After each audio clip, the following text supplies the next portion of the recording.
Kalau ngemis kan orang itu nggak ada menghibur, cuma meminta doang. Orang ini kan menghibur dulu, baru dapet gitu. Awak nyuri, awak nak gimbal sama orang.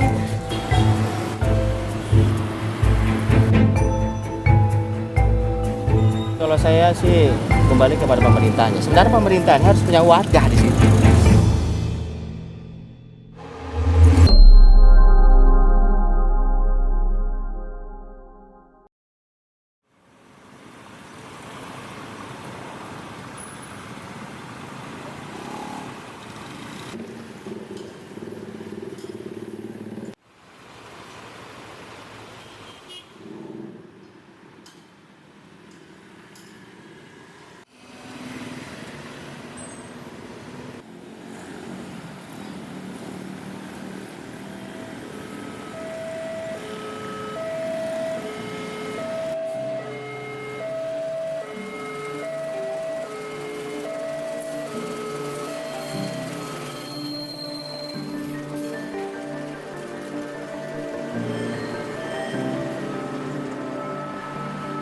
Lampu lalu lintas menyala merah tanda berhenti.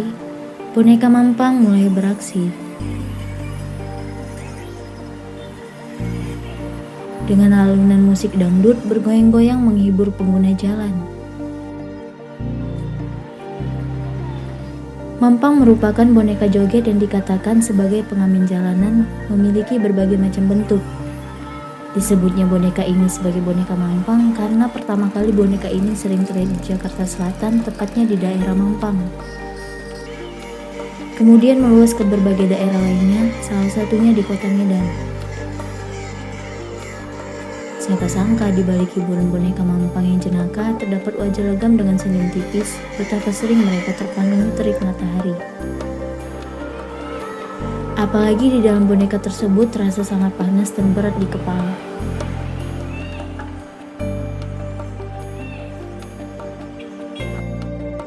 Tetapi keterpaksaan semenjak pandemi membuat mereka harus melakukannya demi keberlangsungan hidup.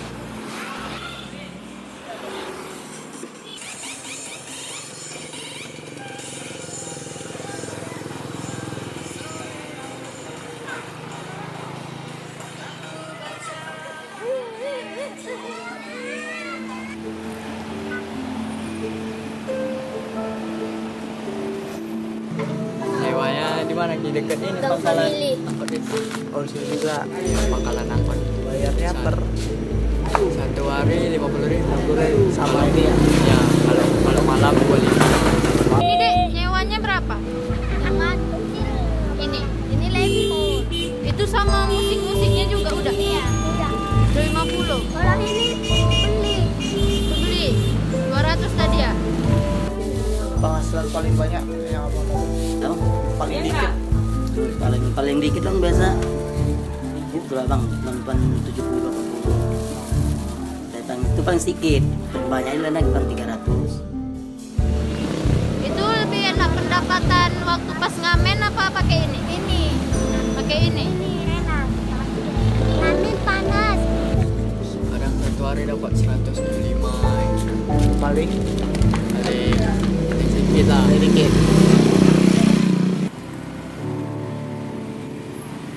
Kami pun mulai menelusuri berbagai macam arah dari setiap sudut jalanan dan menemukan bahwa boneka Mampang memang semakin membudaya di kota Medan.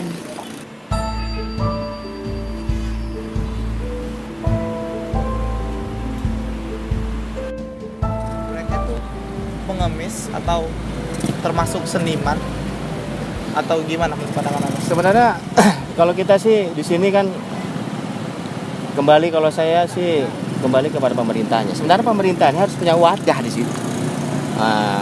Wadah ibaratnya harus memang betul-betul yang seperti itu kan bisa kita bilang seni kan gitu kan. Sekalian dia berseni ada rezeki di situ kan gitu kan. Kalau memang mengemis kan sudah nyata gitu. Orang mengemis kan bisa tahu sih gimana sih contoh orang mengemis itu. Orang mengemis kan contohnya dia membawa satu benda macam mangkok gitu kan, mengemis kan gitu. Kalau ini kan dia kan berusaha menari kan gitu, menghibur orang gitu. Kalau orang kan dia kan tidak semua mungkin orang kan pas pulang mungkin yang dihiburnya pas lagi galau gitu contohnya senang melihat dia ya. Ya mudah-mudahan dari hasil rezekinya sedikit bisa disumbangkan sistemnya. Kalau saya tetap mendukung apapun kegiatan yang lebih yang positif saya tetap mendukung.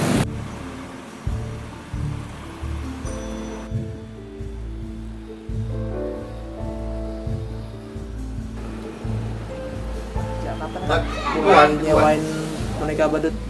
Sejak bulan Februari. Kenapa terpikir nyewain boneka badut? Awalnya dari anak suka karena lihat sini kan ada masuk sini. Saya apa kan badut Mampang.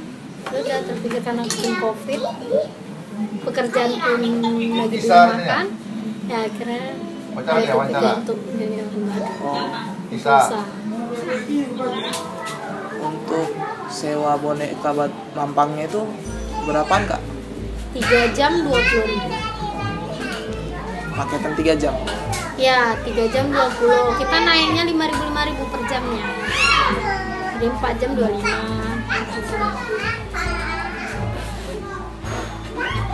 Jadi setiap mereka perlu mereka datang, pas pulang juga mereka yang ngantar. Iya. Orang menyewakan boneka untuk anak-anak gitu kan. Kalau saya sih ya kalau namanya menyewakan udah jelas itu bisnis ya sama mereka itu ya. Karena pun anak-anak itu pun mungkin dia mau berkarya ya otomatis tujuannya ingin mencari hasil itu kan untuk keluarga dia juga kan gitu, bisa jadi untuk sekolah, untuk beli buku atau untuk kebutuhan yang di rumah kan gitu kan, karena sekarang ini kan ya COVID-19 ini kan semua serba sulit kan gitu kan ya, karena dia nggak punya uang untuk membeli ya ada wadah yang menyewakannya kan gitu kan ya, kemudian ya nggak masalah sih itu kalau menurut saya kan gitu kan. Belinya di mana kak? Di Indramayu. Indramayu. Berarti beli online? Iya, melalui online. Tapi sekarang udah ada di Medan, jadi kita sekarang beli yang di Medan. Awal-awalnya di Indramayu. Untuk boneka Mampang sendiri itu kak harganya kisaran berapa kak? 800.000 itu untuk ukuran anak SD sama SMP lah. Itu kalau untuk anak SMA sama anak yang dewasa lah dibilang itu 1,5 juta. Jadi bukan hanya para penyewa boneka tersebut yang bermodalkan cukup besar perharinya, tetapi pemilik Mampang juga bermodalkan sangat besar untuk setiap pembelian per satu bonekanya. Udah lumayan lama nih menyewain. Ada nggak pertanyaan-pertanyaan dari lingkungan kakak yang mengganggu atau gimana? Nggak ada. Ada ya. Memang pandangan positif. Malah mama yang nyuruh anak main badut. Ya ada juga sih, memang ada yang larang, ada yang nyuruh gitu kan. Kadang kan tuh dalam tentu kita aja di sana cari duit sendiri, itu ada mamanya. Untuk orang ini kan kadang tuh ada jual tuh game lah apa gitu kan. Udah orang itu makan main badut. Atau bantu ibu. Oh, bantu ibu. Kan ayahnya udah pergi kita kemana nggak tahu lah, kemana nggak ngasih apa kan, mau belanja ibunya ya kami bantu lah dikit-dikit. Kamu bantu orang tua juga, punya bantu orang tua, bantu adik dia dari sekolah, punya dia. Mungkin pun nggak banyak gajinya, mungkin bisa. Ada uang halal lah bang. Awak nyuri, awak nak gimbal sama orang apa? Pandangan kakak terhadap anak-anak yang mencari biaya dari boneka ini gimana kak? Ya pandangannya sih ya kadang ada positifnya ada negatifnya juga. Orang kan ada pandangannya seperti itu. Kalau kita kan untuk membantu, kan kita nggak nyuruh orang itu yang datengin kita gitu untuk nyewa. ya kakak sering nanya juga, kenapa kalian mau nyewa badut? Ya untuk tambahan lah kak, untuk bantu orang tua. Karena kan kami sekarang kan melalui online sekolah, dari mana uangnya untuk isi paket? Katanya dari badut lah kak. Sekarang cuma untuk main badut, karena untuk isi paket, ada yang untuk bantu orang tuanya. Walaupun berpenghasilan pas-pasan, tetapi bagi mereka terasa sangat cukup. Jika tidak dapat lebih dari hasil satu hari yang mereka bayangkan, mereka berpikir masih ada hari esok untuk tetap terus berusaha. Bagian dari penanggung jawab kakak sendiri atau gimana saat orang itu di lapangan? Kakak yang nggak ingin loh, misalnya kakak ya terserah tuh mau main di mana, mau main masuk gang, karena kan masuk gang keluarga, ada yang main di apa gitu kan, lampu merah, ya nggak tentu orang itu. Pokoknya kakak dari sini ya udah orang itulah, kayak jamnya pulang.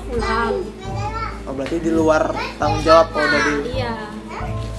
Iya, sampai sekarang belum ada dan sampai ada. Saya membadut ini udah agak lama juga.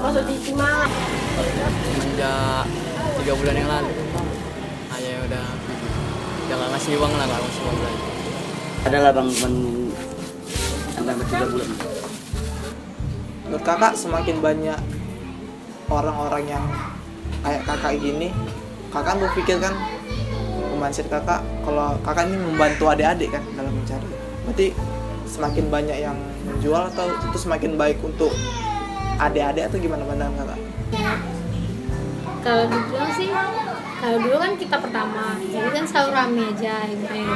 Sekarang ya udah berkurang aja nih kan. Ya, namanya dalam persaingan itu pasti ada ya, kayak gitu.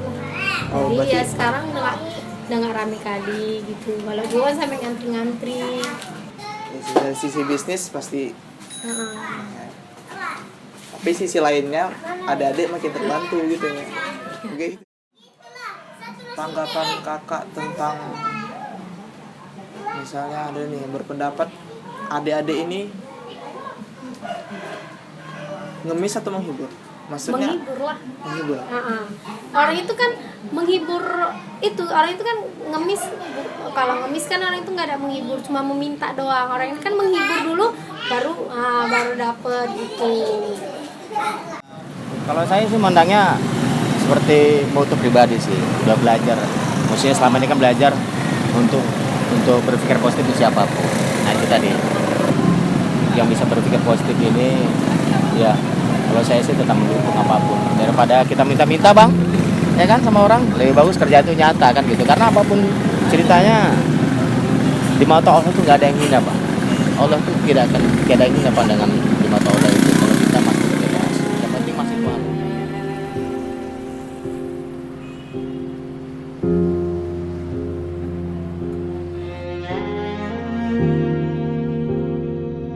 Betapa giginya mereka memainkan boneka mampang sehingga terlihat hidup hingga tak kenal waktu dan lelah demi berbagai macam alasan dan tujuan.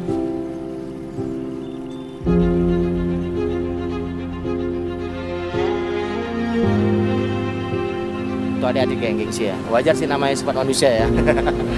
Pasti punya rasa malu gitu kan. Rasa malu, rasa apa gitu kan. Cuman itu tadi lah. Kalau menurut saya untuk adik-adik yang di sana yang masih merasa gengsi, tetaplah bersemangat. Karena apapun yang kalian lakukan, kalau itu memang positif maka hasilnya akan baik. Kan gitu.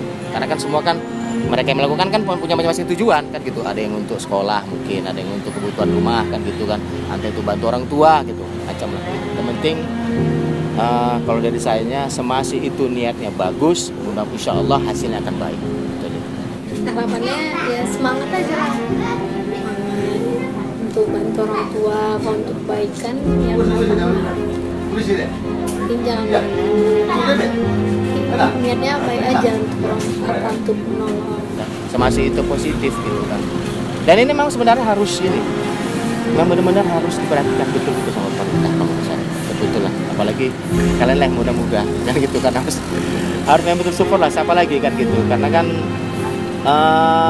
gimana saya bilang ya, kalian kan ibaratnya apa namanya bilangnya, untuk apa bilangnya, muda-mudi ini kan penerus perjuangan bangsa kan gitu kan. Daripada kita yang daripada kita lari ke narkoba kan itu kan minuman atau kita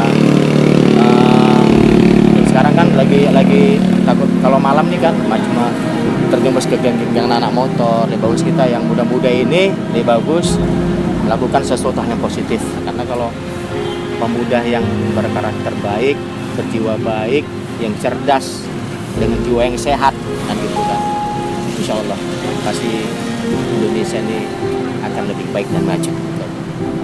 Tapi yang satu hal yang saya pesankan untuk anak-anak muda ini, selalulah belajar untuk berpikir positif untuk siapapun. Nah, itu dia.